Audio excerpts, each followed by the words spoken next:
I am Jamie Baker with the Courier Sports Department, here with Ted Radick and Dave Hanneman.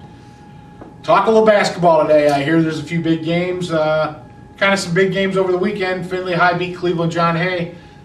Game got off to a kind of a late start, huh, Dave? Yeah. Tell me a little bit about that. Well, for some reason, the Cleveland schools don't know how to use Expedia.com or something, and they keep getting lost coming to Findlay. Some years ago, Cleveland South got halfway here, couldn't find the rest of the way, turned around and went back home. They have that turnpike thing there, don't they? Yeah, they haven't figured that out yet, I guess.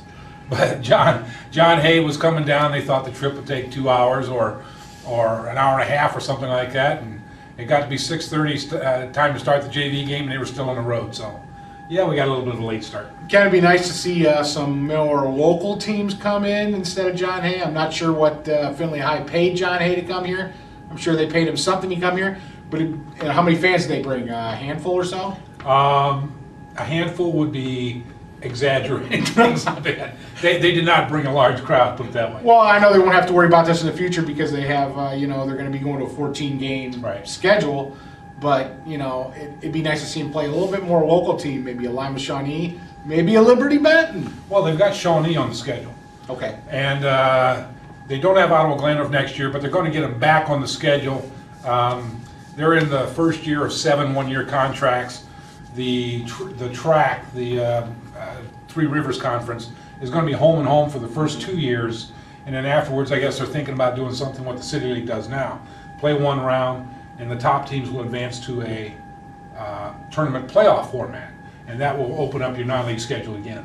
I'd just like to see more games with more of a local interest. Not much interest in John Hay coming to town. Right, and obviously, it wasn't just that they didn't bring anybody. A lot of the Findlay people didn't care about the game because they weren't there either. Mm-hmm. And we've talked about before. One thing I've noticed about the Findlay crowds is even when Ottawa Glandorf was here, Ottawa Glandorf is fanatical about following their team. Mm-hmm. You look at the Findlay crowds, and there's obviously parents there. The Findlay student section is fantastic, but Findlay has basically an older fan base. Uh-huh. You see a lot of 50, 60, even 70-year-old people there. And I always wondered why they don't get more of the 30 to 40 crowd, which is, I think, I just question the following there a little bit. Okay. Got a big game in the Blanchard Valley Conference this week, Ted. McComb playing Lipsick for all the marbles, probably. BBC championship game right there. So, Both are what, 5-0 in the league? Yes. And, I expect a sellout crowd at McComb on Friday night.